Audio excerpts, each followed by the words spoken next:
Hey everyone, I'm here to show you the altered bag that I made. This is going to a secret recipient, so I won't go into detail as to who will be getting it, but hopefully she likes it and the items that I've included with it.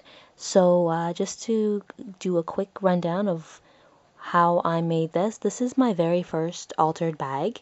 So I used a glassine bag that is about 5 by 7. And just to start at the top, here I started with some Recollections Bling on a Roll. That's the top. The paper that I used is from My Mind's Eye, and it is from the Madison Avenue paper pack. I added paper to both the front and to the back of the bag.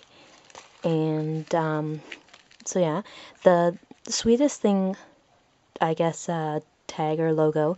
This is from the Sweetest Thing paper pack. It is, I forget what company manufactures it, but the designer, her name is Jen. This is like the label that comes from the bottom of the page after you've cut off the designer information. So I just cut around the title and use it as the, I guess, title for this bag. This is a bird that I had stamped quite some time ago using some Memento ink, and I used my Jelly Roll glitter pen to accent some areas on it. This is just some grosgrain ribbon with some stitching on the edges. I included this flower. I think this flower is from Petaloo, possibly. This key is from just a bulk lot that I had received from an auction. There are some buttons here just from my stash, and then this little gem is from Webster's Pages, the Park Drive collection. They had a whole bunch of different gems as part of that collection, and this is one of them. On this side, this is a brad that I cut the back off of and glued to the ribbon, and the bling here is also some Recollections bling. This is a doily that I used some glimmer mist on, and at first I wanted it to be a bit darker, but as I noticed that as I heated it, it got like these little burn marks, which I actually kind of really like those. I don't know why, I just find that I guess gives it some additional character. This here is a rub-on that I put on some white cardstock, and I then cut around it, and I popped it up with some foam that I ran through my Xyron and turned into some double-sided foam. I put a stick pin, which is from Petaloo, in behind these flowers, and these flowers are Prima flowers.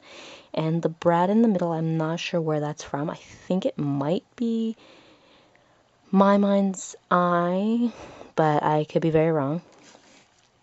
I then used this treasure epoxy type sticker. This is from Making Memories, and then these little half pearls. They do have adhesive on the back of them, but I actually glued them down myself because after a while of seeing how well they stuck, they didn't stick very well, so I had to do that myself. The lace that's on the bottom is just lace I had in my stash, and I essentially just finished it on this bag. So I had some that I was going to use for just the bottom row or the bottom layer, and then I realized I had just enough to do the top layer as well, so that's what I did. And that is pretty much the whole bag. As I said, this is my very first altered bag, and I'm actually pretty happy with the way it turned out. I never really I like this opportunity to try out like layering and you know, adding stuff as I go, as opposed to planning everything, which is normally the way I work. So that's that. I'm gonna have some photos, some close-up photos of this on my blog, so if you want to check those out, you can at carriescoolcreations.blogspot.com, and I will probably post that up within a couple days of this video uploading. If not, maybe you guys might see the post up sooner, who knows. Depends on how long this video takes to upload, because I do not have crazy high-speed internet, so sometimes videos can take up to like a day to upload. Alright guys, thank you so much for watching, and I appreciate your support. Happy scrapping. Bye!